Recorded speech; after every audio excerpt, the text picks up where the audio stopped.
This is a Steam Greenlight trailer for Inside Before Two Birth. Sounds like a Square Enix game with a title like that.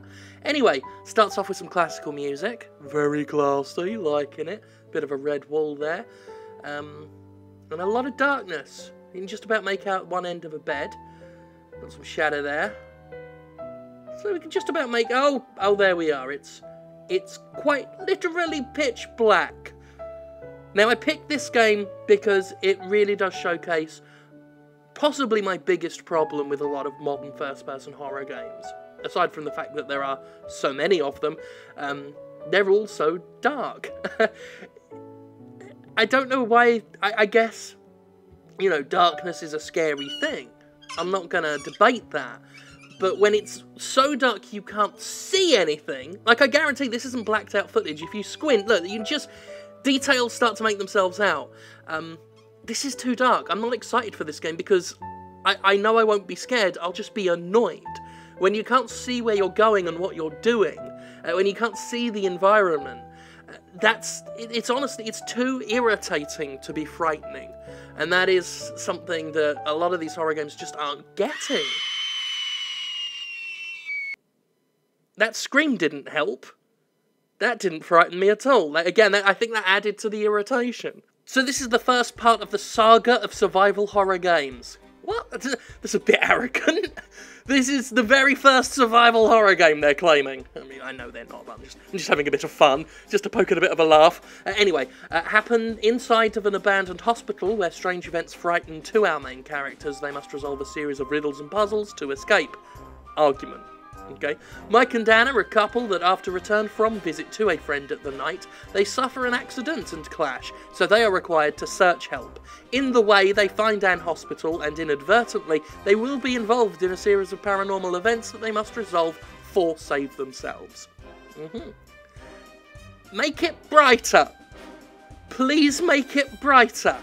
Funnily enough, just as I said that, they do have here, we consider all comments and we're working to improve brightness, lighting maps, general bugs and acoustic sound. As soon as possible they'll update the demo. There is a playable demo. So apparently they've already had a lot of feedback about the brightness, which is good. I'm actually glad to see that. That trailer, it does not give me a good impression of the game, because I don't want to play a horror game where I can't see shit. Certain games can get away with darkness because they use lighting in a really good way. You take, for example, Silent Hill 2, which had that balance between keeping it dark so the monsters don't find you and having a really good torch. Like, it's got some really good lighting so that you can see your surroundings. And it creates shadows, and the shadows are what can scare you. You know, lighting is very important in a horror game, more than a lot of other games. And a lot of horror games these days don't take advantage of that because they end up with no lighting at all. So really, I mean, the best thing if you're making really the best thing for a horror game, if you're making yourself an indie horror game, is to whack some lights in. Honestly, if you feel that you've got to have your game in pitch black in order to make it scary, you're misunderstanding what a horror game is, and you're probably doing your own talents a disservice. Find a way to scare us without essentially making us unable to see a damn thing. So yeah, that's my criticism there. That's a bit of good criticism. I don't think the game looks especially awful. I just think this is one of those examples of a trailer where it's done a terrible job of making the game look promising at all by falling into a trap that I'm finding increasingly aggravating. So yeah, I do keep my fingers crossed for Inside Before Two Birth. If that hits Steam, I will play it. Just, again, like I said, a couple of lamps wouldn't go amiss. Maybe a nightlight. A nice nightlight.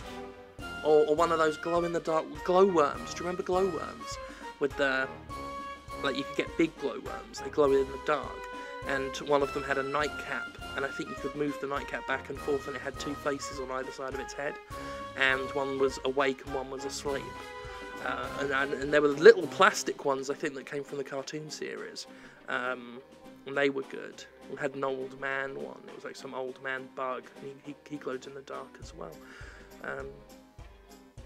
Got glow-in-the-dark stuff. So I got glow-in-the-dark skeleton on my desk. It's pretty good. I'm gonna go now. Bye.